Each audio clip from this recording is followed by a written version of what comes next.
Hi everyone, എല്ലാവർക്കും beat forest ഓഫീസറുടെ special ടോപ്പിക്കിൻ്റെ ഒരു ക്ലാസ്സിലേക്ക് സ്വാഗതം.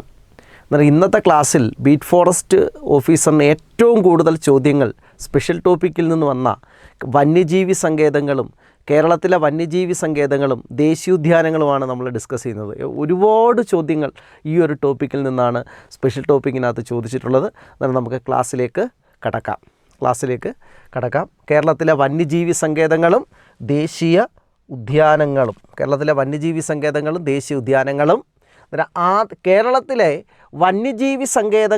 എണ്ണം 18 വന്യജീവി സങ്കേതങ്ങളാണ് കേരളത്തിലുള്ളത്. കേരളത്തിലെ വന്യജീവി സങ്കേതങ്ങളുടെ എണ്ണം എത്രയെന്ന് ചോദിച്ചാൽ 18 വന്യജീവി സങ്കേതങ്ങളാണ്. കേരളത്തിലെ ആദ്യ വന്യജീവി സങ്കേതം പെരിയാർ അല്ലെങ്കിൽ തേക്കടി വന്യജീവി സങ്കേതമാണ്. കേരളത്തിലെ ആദ്യ വന്യജീവി സങ്കേതം പെരിയാർ അല്ലെങ്കിൽ തേക്കടി വന്യജീവി സങ്കേതമാണ്.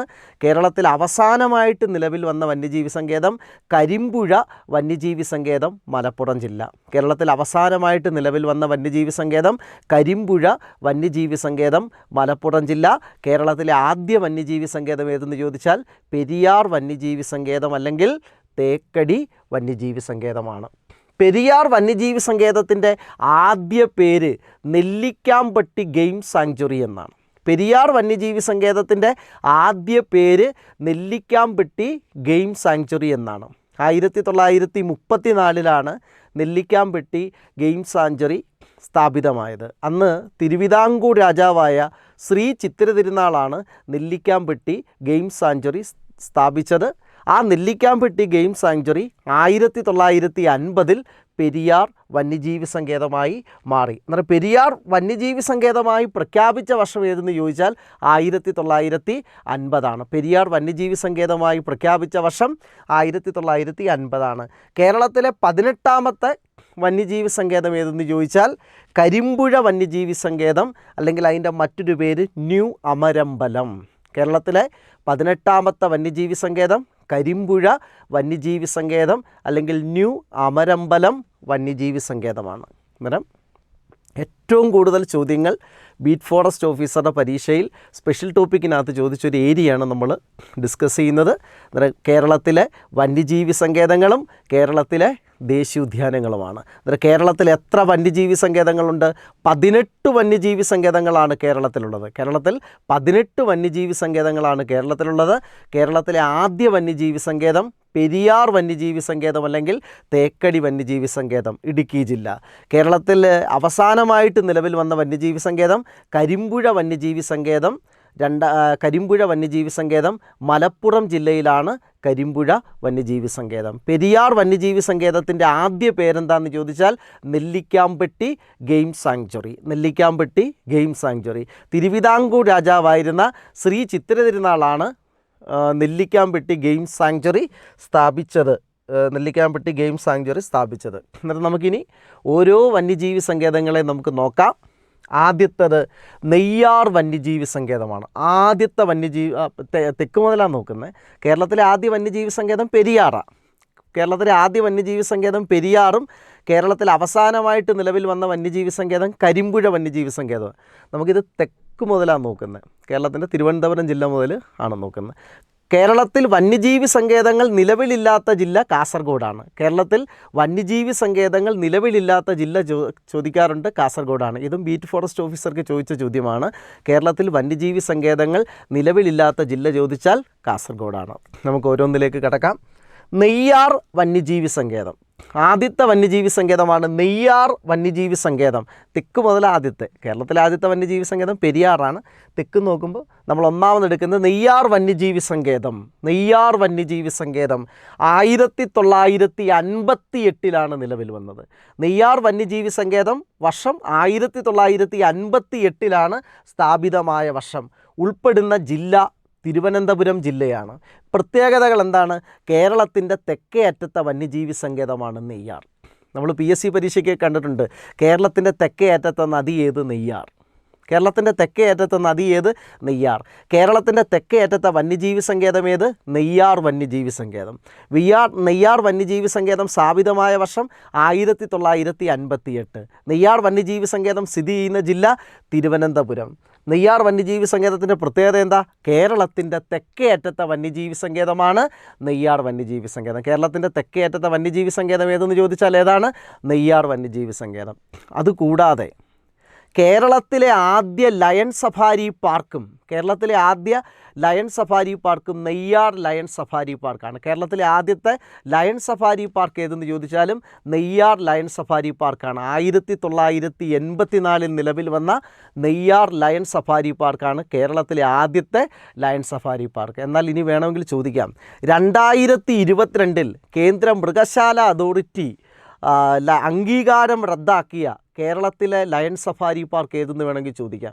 2022 കേരളത്തിലെ കേന്ദ്ര മൃഗശാല അതോറിറ്റി റദ്ദാക്കിയ കേരളത്തിലെ ലയൺ സഫാരി പാർക്ക് ഏതെന്ന് ചോദിച്ചാൽ, അംഗീകാരം റദ്ദാക്കിയ കേരളത്തിലെ ലയൺ സഫാരി പാർക്ക് ഏതെന്ന് ചോദിച്ചാൽ നെയ്യാർ ലയൺ സഫാരി പാർക്കാണ്. നെയ്യാർ ലയൺ സഫാരി പാർക്കാണ്.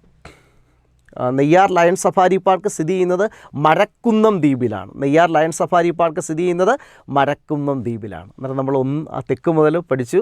കേരളത്തിൻ്റെ തെക്കേ അറ്റത്തെ നദി ഏതാ? നെയ്യാർ. PSC ചോദ്യമാണ്.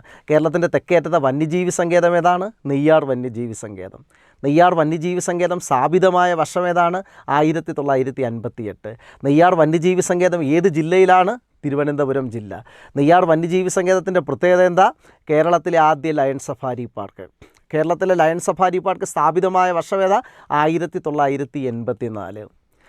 ലയൺ സഫാരി പാർക്ക് സ്ഥിതി ചെയ്യുന്ന ദ്വീപ് ഏതാ? മരക്കുന്നം ദ്വീപ്. 2022 കേന്ദ്ര മൃഗശാല അതോറിറ്റി അംഗീകാരം റദ്ദാക്കിയ ലയൺ സഫാരി പാർക്ക് ഏതെന്ന് ചോദിച്ചാൽ നെയ്യാർ ലയൺ സഫാരി പാർക്ക്. കേരളത്തിൻ്റെ തെക്കേ അറ്റത്തെ ലയൺ സഫാരി പാർക്ക് ആണ് ഏത്? കേരളത്തിൻ്റെ തെക്കേ അറ്റത്തെ ലയൺ സഫാരി പാർക്കും കേരളത്തിൻ്റെ തെക്കേ അറ്റത്തെ വന്യജീവി സങ്കേതവുമാണ് നെയ്യാർ. എന്നാൽ നമുക്ക് രണ്ടാമത്തെ നോക്കാം.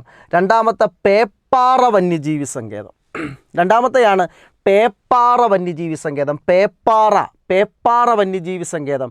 പേപ്പാറ വന്യജീവി സങ്കേതം സ്ഥാപിതമായ വർഷം 1983. പേപ്പാറ വന്യജീവി സങ്കേതം സ്ഥാപിതമായ വർഷം 1983. പേപ്പാറ വന്യജീവി സങ്കേതവും തിരുവനന്തപുരം ജില്ലയിലാണ്. പേപ്പാറ വന്യജീവി സങ്കേതവും തിരുവനന്തപുരം ജില്ലയിലാണ്. അഗസ്ത്യമല ബയോസ്ഫിയർ റിസർവിൻ്റെ ഭാഗമാണ് പേപ്പാറ വന്യജീവി സങ്കേതം.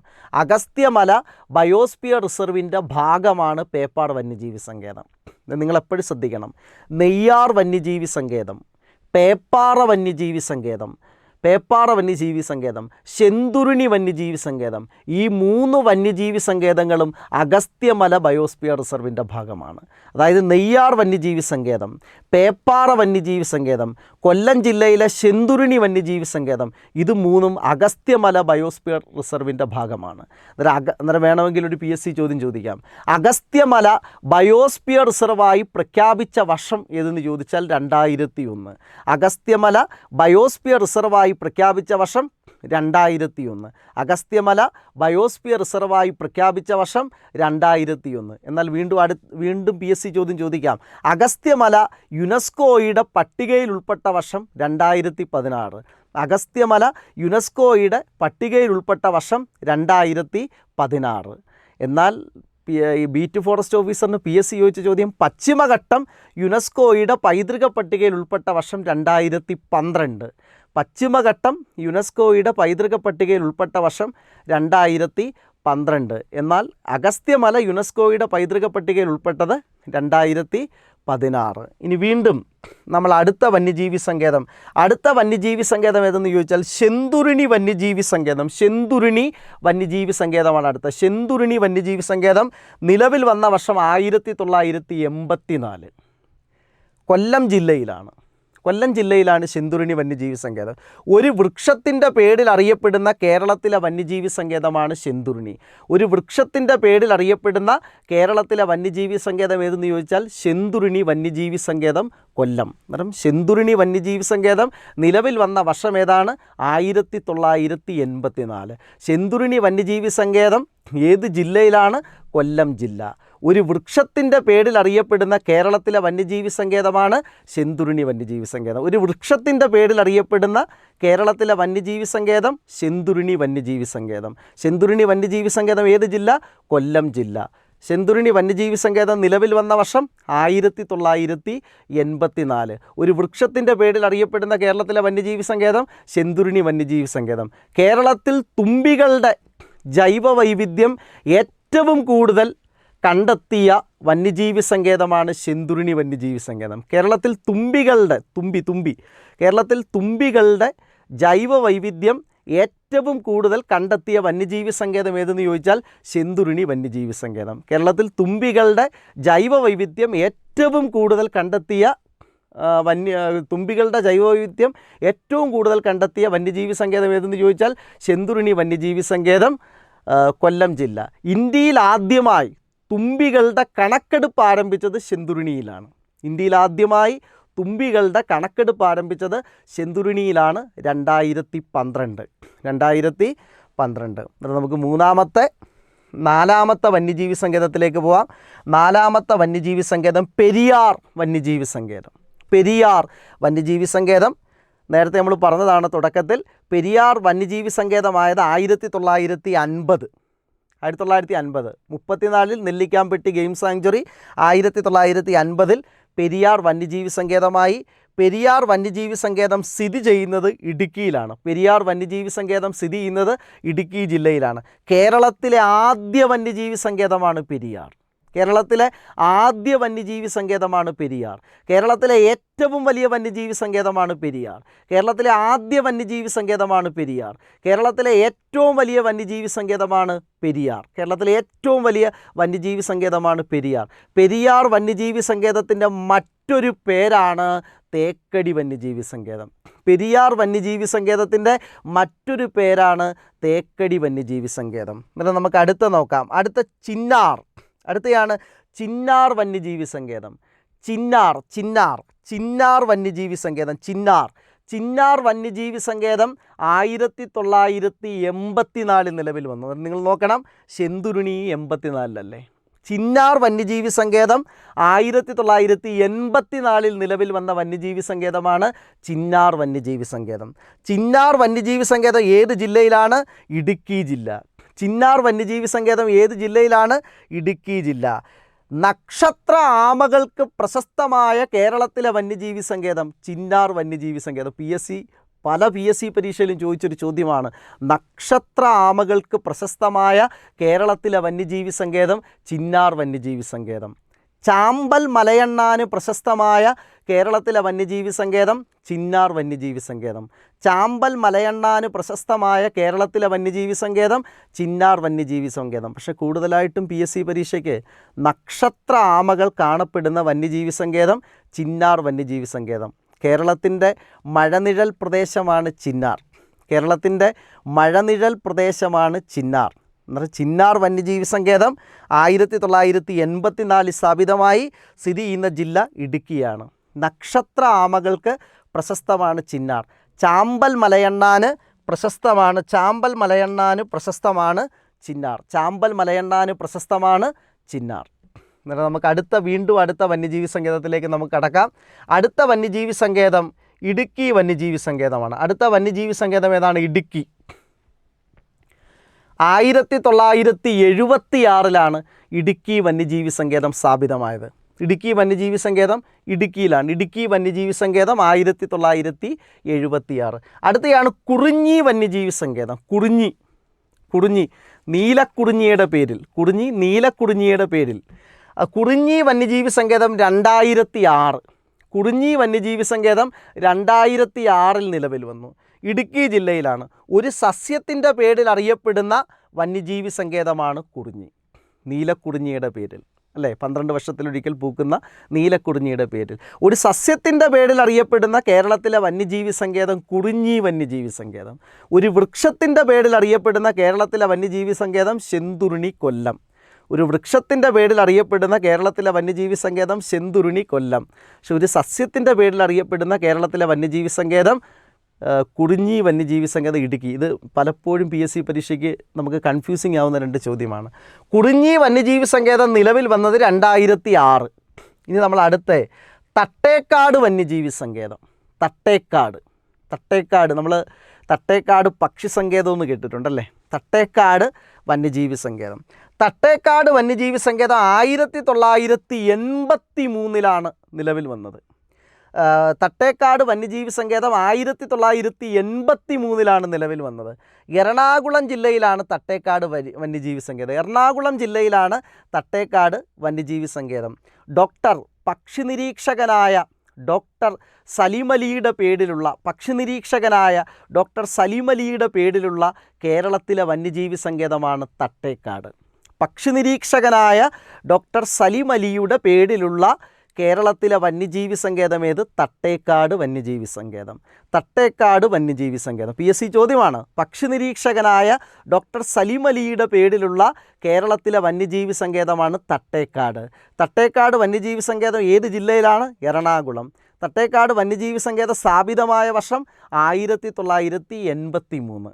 നമ്മൾ ശ്രദ്ധിക്കേണ്ട ഒരു കാര്യം, ഒരു നൂറ്റാണ്ടിലേറെയായി കാണാതിരുന്നൊരു പക്ഷിയാണ് മക്കാച്ചിക്കാട. ഒരു നൂറ്റാണ്ടിലേറെയായി നമ്മൾ വംശനാശ ഭീഷണി നേരിട്ടു എന്ന് കരുതിയ ഒരു പക്ഷിയാണ് മക്കാച്ചിക്കാട. ആ മക്കാച്ചിക്കാടയുടെ സാന്നിധ്യം തട്ടേക്കാടിലും പറമ്പിക്കുളത്തും ചിമ്മിനിയിലൊക്കെ കണ്ടെത്തി. ഇപ്പം ബീറ്റ് ഫോറസ്റ്റ് ഓഫീസറിന് PSC ചോദിച്ചൊരു ചോദ്യമുണ്ട്. ഒരു നൂറ്റാണ്ടിലേറെ വംശനാശ ഭീഷണി നേരിട്ടു എന്ന് കരുതപ്പെടുന്ന ഒരു പക്ഷിയെ അടുത്ത കാലത്ത് കേരളത്തിൽ കണ്ടെത്തി. ഇതേത് പക്ഷിയാണെന്ന് ചോദിച്ചു? മക്കാച്ചിക്കാട. ആ മക്കാച്ചിക്കാടയുടെ സാന്നിധ്യം തട്ടേക്കാടിലും പറമ്പിക്കുളത്തും ചിമ്മിനിയിലുമൊക്കെ കണ്ടെത്തി. ശ്രദ്ധിക്കണം, ഡോക്ടർ സലിമലിയുടെ പേരിലുള്ള കേരളത്തിലെ വന്യജീവി സങ്കേതം തട്ടേക്കാട് പക്ഷി സങ്കേതം കൂടിയാണ്. നമ്മൾ അടുത്ത നോക്കുന്നു, മംഗളവനം. അടുത്ത വന്യജീവി സങ്കേതമാണ് മംഗളവനം.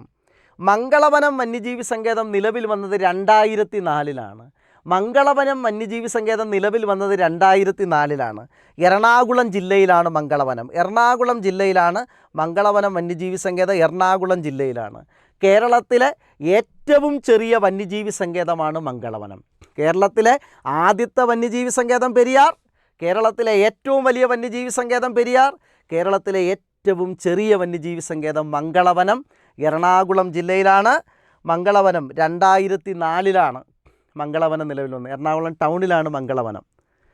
അതുകൊണ്ട് കൊച്ചിയുടെ ശ്വാസകോശം എന്നറിയപ്പെടുന്നത് മംഗളവനമാണ്. അടുത്ത പീച്ചി വാഴാനി. നമുക്കറിയാം, ഒരു PSC ചോദ്യമുണ്ട്, കേരളത്തിലെ ഫോറസ്റ്റ് റിസർച്ച് ഇൻസ്റ്റിറ്റ്യൂട്ട് എവിടെയാണ്? പീച്ചി തൃശ്ശൂരാണ്. പീച്ചി വാഴാനി വന്യജീവി സങ്കേതം 1958 നിലവിൽ വന്നു. പീച്ചി വാഴാനി വന്യജീവി സങ്കേതം 1958 നിലവിൽ വന്നു. തൃശ്ശൂർ ജില്ലയിലാണ് പീച്ചി വാഴാനി.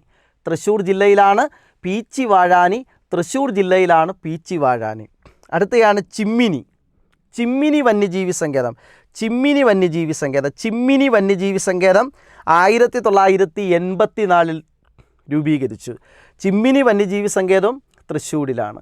ചിമ്മിനി വന്യജീവി സങ്കേതം 1984 രൂപീകരിച്ചു. ചിമ്മിനി വന്യജീവി സങ്കേതം സ്ഥിതി ചെയ്യുന്ന ജില്ല തൃശ്ശൂർ. നിങ്ങളെപ്പോഴും ശ്രദ്ധിക്കണം, 84 ശെന്തുരുണി വന്യജീവി സങ്കേതം രൂപം കൊണ്ടു. 1984 ചിമ്മിനി വന്യജീവി സങ്കേതം രൂപം കൊണ്ടു. 1984 ചിന്നാർ വന്യജീവി സങ്കേതം രൂപം കൊണ്ടു. ഇപ്പോഴത്തെ പുതിയ ക്വസ്റ്റ്യൻ പാറ്റേണിലൊക്കെ നമുക്ക് വേണമെങ്കിൽ ചോദിക്കാം. PSC ഇപ്പോഴത്തെ പുതിയ രീതിയല്ലേ, വേണമെങ്കിൽ ചോദിക്കാം. 1984 താഴെ പറയുന്നവയിൽ ഏതെല്ലാം വന്യജീവി സങ്കേതങ്ങളാണ് രൂപം കൊണ്ടിട്ടുള്ളത്? ഇപ്പം തന്നെ നമുക്ക് 3 കിട്ടി അല്ലേ? ചിമ്മിനി കിട്ടി, ചിന്നാർ കിട്ടി, ശെന്തുരുണി കിട്ടി. എന്നാൽ ഇത്രയും ക്ലിയർ ആയെന്ന് വിശ്വസിക്കുന്നു. വീണ്ടും നമ്മൾ അടുത്ത വന്യജീവി സങ്കേതത്തിലേക്ക് പോകുന്നു. അടുത്ത വന്യജീവി സങ്കേതം ചൂലന്നൂർ വന്യജീവി സങ്കേതം. നമ്മൾ പലപ്പോഴും PSC പരീക്ഷയിലൊക്കെ മയിൽ സംരക്ഷണ കേന്ദ്രം ചോദിക്കാറുണ്ട്. ചൂലന്നൂർ വന്യജീവി സങ്കേതം 2007 നിലവിൽ വന്നു. ചൂലന്നൂർ വന്യജീവി സങ്കേതം 2007 നിലവിൽ വന്നു. പാലക്കാട് ജില്ലയിലാണ് ചൂലന്നൂർ. മയിൽ സംരക്ഷണ കേന്ദ്രമാണ് ചൂലന്നൂർ. PSC ചോദ്യം, മയിൽ സംരക്ഷണ കേന്ദ്രമാണ് ചൂലന്നൂർ. PSCയുടെ സ്ഥിരം ചോദ്യമാണ്, കേരളത്തിലെ മയിൽ സംരക്ഷണ കേന്ദ്രം ഏത്? ചൂലന്നൂർ. പക്ഷി നിരീക്ഷകനായ KK നീലകണ്ഠൻ്റെ പേരിലുള്ളത് ചൂലന്നൂർ. പക്ഷി നിരീക്ഷകനായ KK നീലകണ്ഠൻ്റെ പേരിലുള്ള വന്യജീവി സങ്കേതം ചൂലന്നൂർ. കേരളത്തിലെ മയിൽ സംരക്ഷണ കേന്ദ്രം ചൂലന്നൂർ. ഒരു PSC ചോദ്യം തെറ്റരുത്. ഡോക്ടർ സലീം അലിയുടെ പേരിലുള്ളത് തട്ടേക്കാട്. പക്ഷി നിരീക്ഷകനായ KK നീലകണ്ഠൻ്റെ പേരിലുള്ളത് ചൂലന്നൂർ. ചൂലന്നൂർ മയിൽ സംരക്ഷണ കേന്ദ്രം പാലക്കാട് ജില്ല. ചൂലന്നൂർ മയിൽ സംരക്ഷണ കേന്ദ്രം വന്യജീവി സങ്കേതം നിലവിൽ വന്നത് 2007.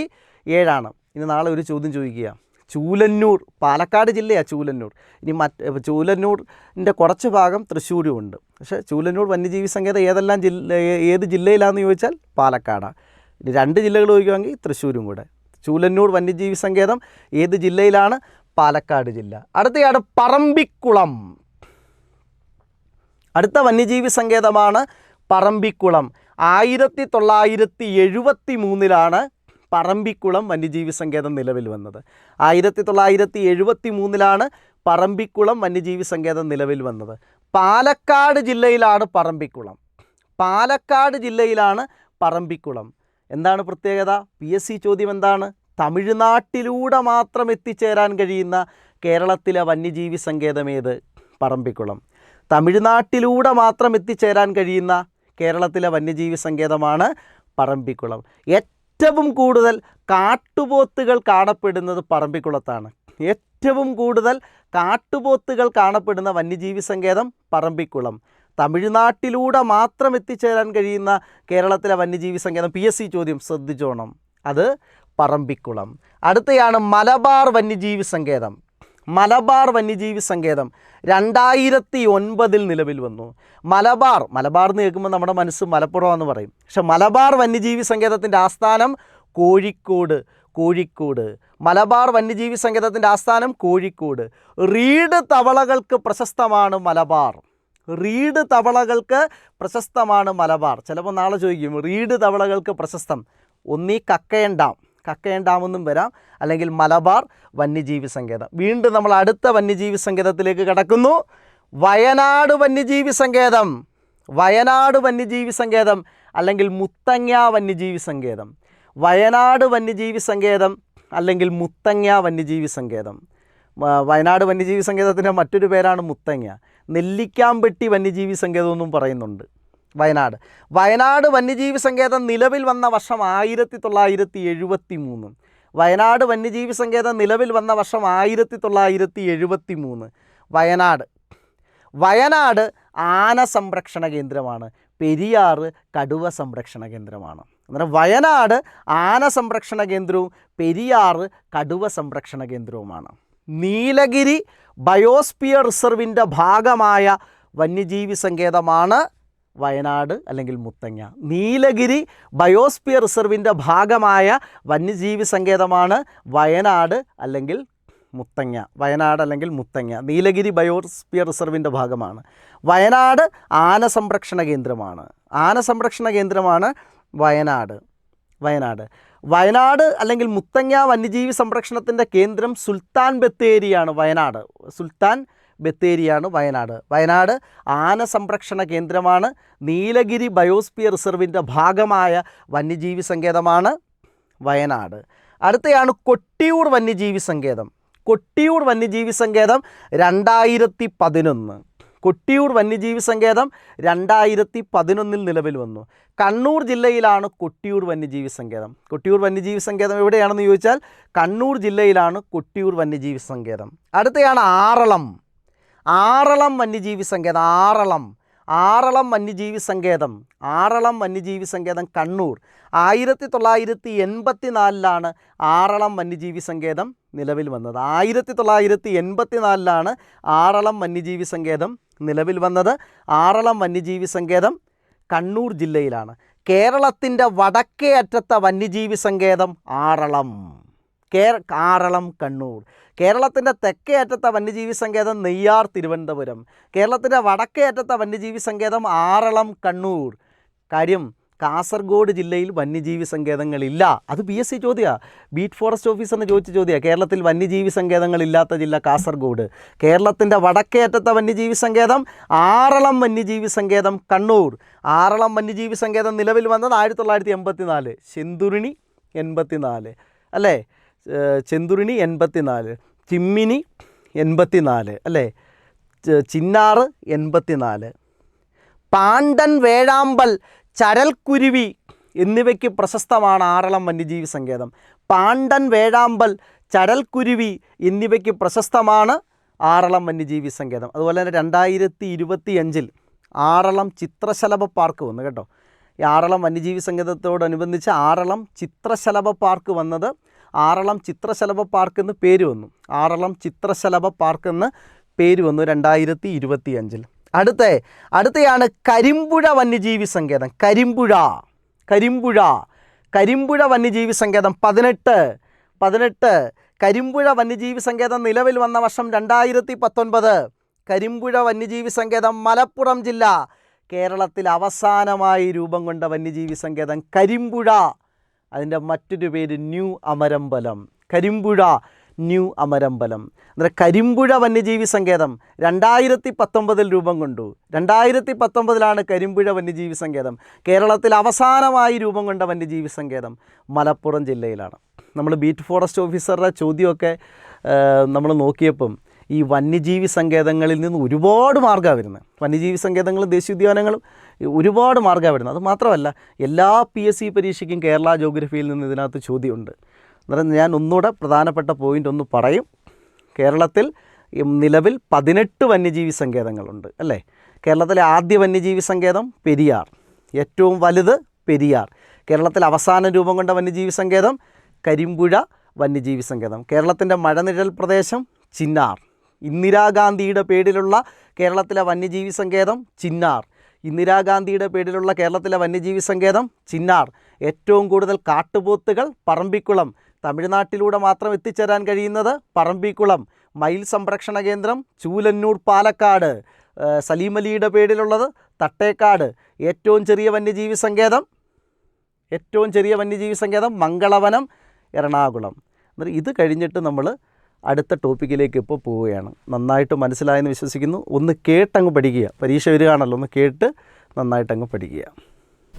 എന്നിട്ട് നമ്മൾ വന്യജീവി സങ്കേതങ്ങൾ പഠിച്ചു. വന്യജീവി സങ്കേതങ്ങളെ പോലെ തന്നെ ചോദിക്കുന്നതാണ് കടുവാ സങ്കേതങ്ങൾ. കേരളത്തിൽ 2 കടുവാ സങ്കേതങ്ങളാണുള്ളത്. ഒന്ന് പെരിയാർ കടുവാ സങ്കേതവും 2 പറമ്പിക്കുളം കടുവാ സങ്കേതം. കേരളത്തിൽ 2 കടുവാ സങ്കേതങ്ങളാണുള്ളത്. ഒന്ന് പെരിയാർ കടുവാ സങ്കേതവും 2 പറമ്പിക്കുളം കടുവാ സങ്കേതവും. 2 കടുവാ സങ്കേതങ്ങളാണ്. അന്നേരം നമുക്ക് ആദ്യം പെരിയാർ. നമുക്കറിയാം പെരിയാറിൻ്റെ മറ്റൊരു പേരാണല്ലോ തേക്കടി. പെരിയാർ വന്യജീവി സങ്കേതം കേരളത്തിലെ ആദ്യ വന്യജീവി സങ്കേതം. കേരളത്തിലെ ആദ്യ കടുവാ സങ്കേതവും പെരിയാറാണ്. കേരളത്തിലെ ആദ്യ കടുവാ സങ്കേതം ഏതെന്ന് ചോദിച്ചാൽ പെരിയാർ കടുവാ സങ്കേതമാണ്. പെരിയാർ ഇന്ത്യയിലെ 10ാമത്തെ കടുവാ സങ്കേതമാണ്. പെരിയാർ എന്ന് വെച്ചാൽ ഇന്ത്യയിലെ 10ാമത്തെ കടുവാ സങ്കേതവും കേരളത്തിലെ ആദ്യ കടുവാ സങ്കേതമാണ് പെരിയാർ. 1978 പെരിയാർ കടുവാ സങ്കേതമായി പ്രഖ്യാപിച്ചു. അന്നേരം പെരിയാർ കടുവാ സങ്കേതം നിലവിൽ വന്നത് എന്ന് ചോദിച്ചാൽ 1978. പെരിയാർ കടുവാ സങ്കേതം എന്നാണ് നിലവിൽ വന്നത്, അല്ലെങ്കിൽ പെരിയാർ കടുവാ സങ്കേതമായി പ്രഖ്യാപിച്ച വർഷം. പലപ്പോഴും PSC പരീക്ഷയ്ക്ക് അത് വരുന്നതാണ്. കേരളത്തിലെ ആദ്യ കടുവാ സങ്കേതം പെരിയാറാണ്. പെരിയാർ കടുവാ സങ്കേതമായി പ്രഖ്യാപിച്ച വർഷം 1978. പെരിയാർ കടുവാ സംരക്ഷണ കേന്ദ്ര പ്രദേശം സ്ഥിതി ചെയ്യുന്ന ജില്ലകൾ ഇടുക്കിയും പത്തനംതിട്ടയും കോട്ടയവും. ശരിക്കും പെരിയാർ ടൈഗർ റിസർവ് ഇടുക്കി ജില്ലയിലാണ് പ്രധാനം. പിന്നീടുള്ളത് പത്തനംതിട്ടയും കോട്ടയവും. പെരിയാർ ടൈഗർ റിസർവിനുള്ളിൽ സ്ഥിതി ചെയ്യുന്ന കേരളവും തമിഴ്നാടും തമ്മിൽ അതിർത്തി തർക്കം നിലനിൽക്കുന്ന ക്ഷേത്രമാണ് മംഗളാദേവി ക്ഷേത്രം. പെരിയാർ ടൈഗർ റിസർവിനുള്ളിൽ സ്ഥിതി ചെയ്യുന്ന കേരളവും തമിഴ്നാടും തമ്മിൽ അതിർത്തി തർക്കം നിലനിൽക്കുന്ന ക്ഷേത്രമാണ് മംഗളാദേവി ക്ഷേത്രം. അന്നേരം കേരളത്തിലെ ആദ്യ കടുവാ സങ്കേതമാണ് പെരിയാർ. പെരിയാർ കടുവാ സങ്കേതമായി പ്രഖ്യാപിച്ചത് 1978. നമ്മളെപ്പോഴും ശ്രദ്ധിക്കണം, പെരിയാർ ഇന്ത്യയിലെ 10ാമത്തെ കടുവാ സങ്കേതം കൂടെ പെരിയാർ. കേരളത്തിലെ 2ാമത്തെ കടുവാ സങ്കേതമാണ് പറമ്പിക്കുളം കടുവാ സങ്കേതം. നേരത്തെ നമ്മൾ പറഞ്ഞു തമിഴ്നാട്ടിലൂടെ മാത്രം എത്തിച്ചേരാൻ കഴിയുന്ന കേരളത്തിലെ വന്യജീവി സങ്കേതമാണ് പറമ്പിക്കുളം. പറമ്പിക്കുളം കേരളത്തിലെ 2ാമത്തെ കടുവാ സങ്കേതം. പറമ്പിക്കുളം ഇന്ത്യയിലെ 38ാമത്തെ കടുവാ സങ്കേതമാണ് പറമ്പിക്കുളം. കേരളത്തിലെ 2ാമത്തെ കടുവാ സങ്കേതമാണ് പറമ്പിക്കുളം. പറമ്പിക്കുളം ടൈഗർ റിസർവായി പ്രഖ്യാപിച്ച വർഷം 2010. പറമ്പിക്കുളം ടൈഗർ റിസർവായി പ്രഖ്യാപിച്ച വർഷം 2010. റെഡ് ഡേറ്റ ബുക്കിൽ ഇടം നേടിയ കേരളത്തിലെ വന്യജീവി സങ്കേതമാണ് പറമ്പിക്കുളം. റെഡ് ഡേറ്റ ബുക്കിൽ ഇടം നേടിയ കേരളത്തിലെ വന്യജീവി സങ്കേതമാണ് പറമ്പിക്കുളം. കേരളത്തിലെ രണ്ടാമത്തെ കടുവാ സങ്കേതം പറമ്പിക്കുളം പാലക്കാട്. പറമ്പിക്കുളം കടുവാ സങ്കേതമായി പ്രഖ്യാപിച്ച വർഷം 2010. ഇന്ത്യയിലെ എത്രാമത്തെ കടുവാ സങ്കേതമാണ് പറമ്പിക്കുളം? 38ാമത്തെ കടുവാ സങ്കേതം. കടുവാ സങ്കേതവും വന്യജീവി സങ്കേതങ്ങൾ പോലെ ചോദിക്കുന്ന ഒരു ടോപ്പിക്കാണ്. ഓക്കെ ആണല്ലോ. കേരളത്തിലെ വന്യജീവി സങ്കേതങ്ങളായി, കേരളത്തിലെ കടുവാ സങ്കേതങ്ങളായി, അതുപോലെ തന്നെ ബീറ്റ് ഫോറസ്റ്റ് ഓഫീസറിന് വരുന്നതാണ് കേരളത്തിലെ ദേശീയോദ്യാനങ്ങളും ചോദിക്കും. ദേശീയോദ്യാനങ്ങൾ ഇരവികുളം, സൈലൻറ്റ് വാലിയൊക്കെ എപ്പോഴും ക്വസ്റ്റ്യൻ വരുന്നതാണ്. എന്നിട്ട് നമുക്ക് കേരളത്തിലെ ദേശീയോദ്യാനങ്ങളിലേക്കൊന്ന് പോവാം. കേരളത്തിലെ ആദ്യ ദേശീയോദ്യാനം ഇരവികുളം ദേശീയോദ്യാനമാണ്, നാഷണൽ പാർക്ക്.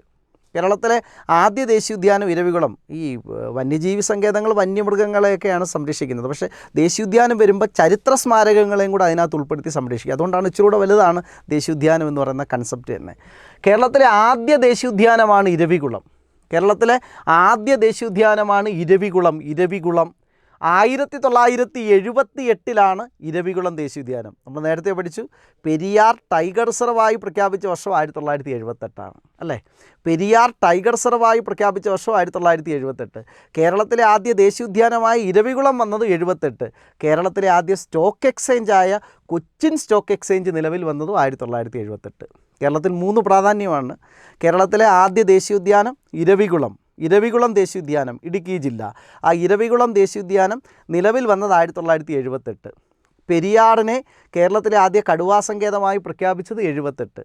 കേരളത്തിലെ ആദ്യ stock exchange Cochin stock exchange നിലവിൽ വന്നത് 1978. ഈ 3 എണ്ണവും PSC ചോദ്യങ്ങളാണ്. അന്നേരം കേരളത്തിലെ ആദ്യ ദേശീയോദ്യാനം ഇരവികുളം ദേശീയോദ്യാനം നിലവിൽ വന്നത് 1978. ഇരവികുളം ദേശീയോദ്യാനം സ്ഥിതി ചെയ്യുന്ന ജില്ല ഇടുക്കി. കേരളത്തിലെ ആദ്യ ദേശീയോദ്യാനമാണ് ഇരവികുളം. കേരളത്തിലെ ഏറ്റവും വലിയ ദേശീയോദ്യാനമാണ് ഇരവികുളം. ഏറ്റവും ഉയരത്തിൽ സ്ഥിതി ചെയ്യുന്ന കേരളത്തിലെ ദേശീയോദ്യാനമാണ് ഇരവികുളം. കേരളത്തിലെ ആദ്യ ദേശീയോദ്യാനമാണ് ഇരവികുളം. കേരളത്തിലെ ഏറ്റവും ഉയരത്തിൽ സ്ഥിതി ചെയ്യുന്ന ദേശീയോദ്യാനം ഏതെന്ന് ചോദിച്ചാൽ, നാഷണൽ പാർക്ക് ഏതെന്ന് ചോദിച്ചാൽ ഇരവികുളമാണ്. നീലഗിരി താർ വരയാടുകളുടെ സംരക്ഷണ കേന്ദ്രമാണ് ഇരവികുളം. അതും PSC ചോദ്യമാണ്. നീലഗിരി വരയാടുകളുടെ സംരക്ഷണ കേന്ദ്രം ഏത്? ഇരവികുളം, ഇടുക്കി. നമ്മൾ നീലഗിരി വരയാടുകൾ തിരുവനന്തപുരം ജില്ലയിലെ പൊന്മുടിക്കുന്നിലും കാണപ്പെടുന്നുണ്ട്. നീലഗിരി വരയാടുകൾ കുറച്ച് തിരുവനന്തപുരം ജില്ലയിലെ പൊന്മുടിക്കുന്നിലും കുറച്ച് കാണപ്പെടുന്നുണ്ട്. അതുകൊണ്ടാണ് കഴിഞ്ഞ ബീറ്റ് ഫോറസ്റ്റ് ഓഫീസറിന് PSC ചോദിച്ചത്, നീലഗിരി വരയാടുകൾ കാണപ്പെടുന്നത് ഏതൊക്കെയാണ്? ഇടുക്കിയിലും തിരുവനന്തപുരത്തും. അങ്ങനൊരു ചോദ്യം ചോദിച്ചു. തിരുവനന്തപുരത്തെ പൊന്മുടിക്കുന്നിലും നീലഗിരി വരയാടുകൾ കുറച്ച് കാണപ്പെടുന്നുണ്ട്. അന്നേരം ഏറ്റവും ഉയരത്തിൽ സ്ഥിതി ചെയ്യുന്ന ദേശീയോദ്യാനം, കേരളത്തിലെ ആദ്യ ദേശീയോദ്യാനം, നീലഗിരി വരയാടുകളുടെ സംരക്ഷണ കേന്ദ്രമാണ് ഇരവികുളം. ഇന്ത്യയിലെ തന്നെ ആദ്യത്തെ കാർബൺ നെഗറ്റീവ് ദേശീയോദ്യാനമാകുവാൻ പോകുന്നത് ഇരവികുളം. ഇന്ത്യയിലെ തന്നെ ആദ്യത്തെ കാർബൺ നെഗറ്റീവ് ദേശീയോദ്യാനമാകാൻ പോകുന്നത് ഇരവികുളം. ഒരു കറണ്ട് അഫെയർ പോയിൻ്റാണ്.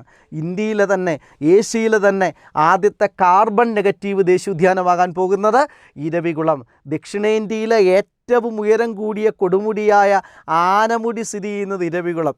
കേരളത്തിലെ ഏറ്റവും ഉയരം കൂടിയ കൊടുമുടി, ദക്ഷിണേന്ത്യയിലെ ഏറ്റവും ഉയരം കൂടിയ കൊടുമുടിയായ ആനമുടി സ്ഥിതി ചെയ്യുന്നത് ഇരവികുളം ദേശീയോദ്യാനത്തിൽ. കേരളത്തിലെ ആദ്യത്തെ ദേശീയോദ്യാനം ഇരവികുളം, ഇടുക്കി. 1978 നീലഗിരി വരയാടുകളുടെ സംരക്ഷണ കേന്ദ്രം. പക്ഷേ നീലഗിരി വരയാടുകൾ തിരുവനന്തപുരം ജില്ലയിലെ പൊന്മുടിക്കുന്നിലും കാണപ്പെടുന്നുണ്ട്. അന്നേരം കേരളത്തിലെ അടുത്ത ദേശീയോദ്യാനങ്ങൾ ആനമുടിച്ചോല, മതികെട്ടാൻ ചോല, പാമ്പാടും ചോല. ഈ 3 ദേശീയോദ്യാനങ്ങളും 2003 നിലവിൽ വന്നത്. അന്നേരം ആനമുടിച്ചോല, മതികെട്ടാൻ ചോല, പാമ്പാടും ചോല, ഈ 3 ദേശീയോദ്യാനങ്ങൾ നിലവിൽ വന്നത് 2003. ഈ 3 ദേശീയോദ്യാനങ്ങളും ഇടുക്കിയിലാണ്. അതുകൊണ്ടാണ് PSC ചോദ്യം, കേരളത്തിൽ ഏറ്റവും കൂടുതൽ ദേശീയോദ്യാനങ്ങളുള്ള ജില്ല ഇടുക്കി, 4 എണ്ണം. കേരളത്തിൽ ഏറ്റവും കൂടുതൽ ദേശീയോദ്യാനങ്ങളുള്ള ജില്ല ഇടുക്കി 4 കേരളത്തിൽ ഏറ്റവും കൂടുതൽ വന്യജീവി സങ്കേതങ്ങളുള്ള ജില്ല ഇടുക്കി. കേരളത്തിൽ ഏറ്റവും കൂടുതൽ വന്യജീവി സങ്കേതങ്ങളുള്ള ജില്ല ഇടുക്കി. കേരളത്തിൽ ഏറ്റവും കൂടുതൽ ദേശീയോദ്യാനങ്ങളുള്ള ജില്ല ഇടുക്കി. ഈ 2 ചോദ്യവും PSC ചോദ്യമാണ്. കേരളത്തിൽ ഏറ്റവും കൂടുതൽ വന്യജീവി സങ്കേതങ്ങളുള്ള ജില്ല ഇടുക്കി. കേരളത്തിൽ ഏറ്റവും കൂടുതൽ ദേശീയോദ്യാനങ്ങളുള്ള ജില്ല ഇടുക്കി. ഇടുക്കിയിലെ ദേശീയോദ്യാനങ്ങൾ 4 ഇരവികുളം, ആനമുടിച്ചോല, മതികെട്ടാൻചോല, പാമ്പാടുംചോല. ഈ 3 പ്രഖ്യാപിച്ചത് 2003 കേരളത്തിലെ ഏറ്റവും ചെറിയ ദേശീയോദ്യാനം പാമ്പാടുംചോല. കേരളത്തിലെ ഏറ്റവും ചെറിയ ദേശീയോദ്യാനം ഏത്? പാമ്പാടുംചോല. കേരളത്തിലെ ഏറ്റവും ചെറിയ ദേശീയോദ്യാനം പാമ്പാടുംചോല. കേരളത്തിലെ ആദ്യ ദേശീയോദ്യാനം ഇരവികുളം. ഏറ്റവും കൂടുതൽ ദേശീയോദ്യാനങ്ങൾ ഇടുക്കി. ഏറ്റവും കൂടുതൽ വന്യജീവി സങ്കേതങ്ങൾ ഇടുക്കി. വന്യജീവി സങ്കേതങ്ങൾ നിലവിലില്ലാത്ത ജില്ല കാസർഗോഡ്. PSC ചോദ്യം ബീറ്റ് ഫോറസ്റ്റ് ഓഫീസറിൻ്റെ. അന്നേരം നമുക്ക് അടുത്ത ദേശീയോദ്യാനത്തിലേക്ക് കടക്കാം. അടുത്ത ദേശീയോദ്യാനം സൈലൻറ്റ് വാലി. അടുത്ത ദേശീയോദ്യാനമാണ് സൈലൻറ്റ് വാലി. പഴയകാലത്ത് സൈരന്ധ്രി വനം എന്നറിയപ്പെട്ട സൈലൻറ്റ് വാലി. മഹാഭാരതത്തിലൊക്കെ സൈരന്ധ്രി വനം എന്നറിയപ്പെട്ട Silent Valley. Silent Valley Palakkad ജില്ലയിലാണ്. പാലക്കാട് ജില്ലയിലാണ് സൈലൻറ്റ് വാലി. സൈലൻറ്റ് വാലി ദേശീയോദ്യാനമായി പ്രഖ്യാപിച്ചത് 1984 ഇന്ദിരാഗാന്ധിയാണ്. 84 ഒക്ടോബർ 31 ഇന്ദിരാഗാന്ധി വധിക്കപ്പെട്ടു. സൈലൻറ്റ് വാലി ദേശീയോദ്യാനമായി പ്രഖ്യാപിച്ചത് 1984 ഇന്ദിരാഗാന്ധിയാണ്. എന്നാൽ സൈലൻറ്റ് വാലി ദേശീയോദ്യാനം ഉദ്ഘാടനം ചെയ്തത് 1985 സെപ്റ്റംബർ 7 രാജീവ് ഗാന്ധിയാണ്. ഇന്ദിരാഗാന്ധി 1984 ഒക്ടോബർ 31 വധിക്കപ്പെട്ടു. അതിനുശേഷം രാജീവ് ഗാന്ധി പ്രധാനമന്ത്രിയായി. രാജീവ് ഗാന്ധി പ്രധാനമന്ത്രിയായപ്പോൾ 1985 സൈലൻറ്റ് വാലി ദേശീയോദ്യാനം ഉദ്ഘാടനം ചെയ്തത്. സൈലൻറ്റ് വാലി ദേശീയോദ്യാനം പാലക്കാട് ജില്ലയിലാണ്. കേരളത്തിലെ 2ാമത്തെ വലിയ ദേശീയോദ്യാനമാണ് സൈലൻറ്റ് വാലി. കേരളത്തിലെ 2ാമത്തെ വലിയ ദേശീയോദ്യാനമാണ് സൈലൻറ്റ് വാലി. കേരളത്തിലെ 2ാമത്തെ വലിയ ദേശീയോദ്യാനമാണ് സൈലൻറ്റ് വാലി. സിംഹവാലൻ കുരങ്ങുകൾക്ക് പ്രശസ്തമാണ് സൈലൻറ്റ് വാലി. സിംഹവാലൻ കുരങ്ങുകൾക്ക് പ്രശസ്തമാണ് സൈലൻറ്റ് വാലി. വരയാടുകൾക്ക് പ്രശസ്തമാണ് ഇരവികുളം. സിംഹവാലൻ കുരങ്ങുകൾക്ക് പ്രശസ്തമാണ് സൈലൻറ്റ് വാലി. അവിടെ സിംഹവാലൻ കുരങ്ങ് കാണപ്പെടാൻ കാര്യം വെടിപ്ലാവുകളുടെ സാന്നിധ്യം. അതൊരു PSC പരീക്ഷയ്ക്ക് ചോദിച്ചിട്ടുണ്ട്. സിംഹവാലൻ കുരങ്ങുകൾ കാണപ്പെടാൻ കാര്യം വെടിപ്ലാവുകളുടെ സാന്നിധ്യമാണ്. നീലഗിരി ബയോസ്ഫിയർ റിസർവിൻ്റെ ഭാഗമാണ് സൈലൻറ്റ് വാലി. നീലഗിരി ബയോസ്ഫിയർ റിസർവിൻ്റെ ഭാഗമായ ദേശീയോദ്യാനം നാഷണൽ പാർക്ക് സൈലൻറ്റ് വാലിയും നീലഗിരി ബയോസ്ഫിയർ റിസർവിൻ്റെ ഭാഗമായ വന്യജീവി സങ്കേതം വയനാട് അല്ലെങ്കിൽ മുത്തങ്ങ വന്യജീവി സങ്കേതവും. ഏറ്റവും കൂടുതൽ ജൈവ വൈവിധ്യമുള്ള ദേശീയോദ്യാനമാണ് സൈലൻറ്റ് വാലി. ഏറ്റവും കൂടുതൽ ജൈവ വൈവിധ്യമുള്ള ദേശീയോദ്യാനമാണ് സൈലൻറ്റ് വാലി. ഏറ്റവും കൂടുതൽ ജൈവ വൈവിധ്യമുള്ള ദേശീയോദ്യാനമാണ് സൈലൻറ്റ് വാലി. സൈലൻറ്റ് വാലി എന്ന പേര് നിർദ്ദേശിച്ചത് റോബർട്ട് റൈറ്റാണ്. സൈലൻറ്റ് വാലി എന്ന പേര് നിർദ്ദേശിച്ചത് റോബർട്ട് റൈറ്റാണ്. സൈരന്ധ്രി വനം, സൈലൻറ്റ് വാലി, കേരളത്തിലെ 2ാമത്തെ വലിയ നാഷണൽ പാർക്ക് ദേശീയോദ്യാനം, സിംഹവാലൻ കുരങ്ങുകൾക്ക് പ്രശസ്തം, നീലഗിരി ബയോസ്ഫിയർ റിസർവിൻ്റെ ഭാഗം, ഇന്ത്യയിലെ ആദ്യത്തെ biosphere reserve Nilgiri biosphere reserve. ഇന്ത്യയിലെ ആദ്യത്തെ biosphere reserve Nilgiri biosphere reserve 1986 സ്ഥാപിതമായി. 86 നിലവിൽ വന്നു. സൈലൻറ്റ് വാലി 84 സൈലൻറ്റ് വാലി ദേശീയോദ്യാനമായി ഇന്ദിരാഗാന്ധി സർക്കാർ പ്രഖ്യാപിച്ചു. 85 രാജീവ് ഗാന്ധി ഗവൺമെൻറ് ഉദ്ഘാടനം ചെയ്തു. പാലക്കാട് ജില്ലയിൽ സിംഹവാലൻ കുരങ്ങുകൾക്ക് പ്രശസ്തം. കേരളത്തിലെ 2ാമത്തെ വലിയ ദേശീയോദ്യാനം. എന്നിട്ട് നോക്കിയേ, നമ്മൾ വന്യജീവി സങ്കേതങ്ങളായി, കേരളത്തിലെ കടുവാ സങ്കേതങ്ങളായി, അതുപോലെ തന്നെ കേരളത്തിലെ ദേശീയോദ്യാനങ്ങൾ നാഷണൽ പാർക്കായി, അതുപോലെ തന്നെ കേരളത്തിലെ ആദ്യത്തെ കമ്മ്യൂണിറ്റി റിസർവ് കടലുണ്ടി വള്ളിക്കുന്ന് 2007 നിലവിൽ വന്നു. അതായത് ജനങ്ങളുടെ സഹകരണത്തോടു കൂടി നടപ്പിലാക്കുന്ന പദ്ധതിയാണ്. ജനവാസ മേഖലയിൽ ജനങ്ങളുടെ സഹകരണത്തോടു കൂടി നടപ്പിലാക്കുന്ന പദ്ധതിയാണ് കമ്മ്യൂണിറ്റി റിസർവ്. കേരളത്തിലെ ആദ്യത്തെ കമ്മ്യൂണിറ്റി റിസർവ് കടലുണ്ടി വള്ളിക്കുന്ന്. അത് നിലവിൽ വന്നത് 2007 എന്നിട്ട് ഈ ഒരു ടോപ്പിക്കിൽ നിന്ന് ബീറ്റ് ഫോറസ്റ്റർ പരീക്ഷയുടെ എക്സാമിന് സ്പെഷ്യൽ ടോപ്പിക്കിൽ നിന്ന് ഒരുപാട് ചോദ്യങ്ങളാണ്. വന്യജീവി സങ്കേതങ്ങൾ, ദേശീയോദ്യാനങ്ങൾ, ബയോസ്ഫിയറുകൾ, ഇങ്ങനെ ഒരുപാട് ചോദ്യങ്ങളാണ് വന്നിട്ടുള്ളത്. പക്ഷേ ഈ ഒരു ടോപ്പിക്ക് പഠിക്കുമ്പോൾ ഉള്ളൊരു ഗുണം, മറ്റുള്ള PSC പരീക്ഷയിൽ നിന്നും ഇതിൽ നിന്നും ക്വസ്റ്റ്യൻ വരുന്നതാണ്. നിങ്ങൾക്ക് നന്നായിട്ട് മനസ്സിലായെന്ന് വിശ്വസിക്കുന്നു. എല്ലാ പരീക്ഷയ്ക്കും പ്രയോജനം ചെയ്യുന്നൊരു ടോപ്പിക്കാണ്. നന്നായിട്ട് മനസ്സിലായെന്ന് വിശ്വസിക്കുന്നു. അന്നേരം എല്ലാവരും നന്നായിട്ട് പരീക്ഷ എഴുതണം. നിങ്ങൾക്ക് ഈ ഒരു സ്പെഷ്യൽ ടോപ്പിക്കിൻ്റെ ക്ലാസ് കഴിഞ്ഞാൽ അടുത്ത assistant prison officer special topic നമ്മൾ യൂട്യൂബിൽ അപ്ലോഡ് ചെയ്യും. അതിനുശേഷം എക്സൈസിൻ്റെ സ്പെഷ്യൽ ടോപ്പിക്ക് യൂട്യൂബിൽ അപ്ലോഡ് ചെയ്യും. എല്ലാത്തിൻ്റെ സ്പെഷ്യൽ ടോപ്പിക്ക് നിങ്ങൾക്ക് ഈ യൂട്യൂബ് ചാനലിലൂടെ കിട്ടും. നിങ്ങൾക്ക് സ്പെഷ്യൽ ടോപ്പിക്കിൻ്റെ ക്ലാസ് വേണമെങ്കിലും അത് പ്രത്യേകിച്ച് എടുത്തു തരും. ഏത് പരീക്ഷ ആയിക്കോട്ടെ, അതിനകത്ത് ഏറ്റവും പ്രാധാന്യം 20 25 മാർക്കിൻ്റെ സ്പെഷ്യൽ ടോപ്പിക്കും കറണ്ട് അഫെയറും, ഈ രണ്ടിൻ്റെ ക്ലാസ്സും യൂട്യൂബ് വഴി നിങ്ങൾക്ക് കിട്ടും. നിങ്ങൾക്ക് എല്ലാവർക്കും ജോയിൻ ചെയ്യാം. നന്നായിട്ട് മനസ്സിലായെന്ന് വിശ്വസിക്കുന്നു. Okay, thank you.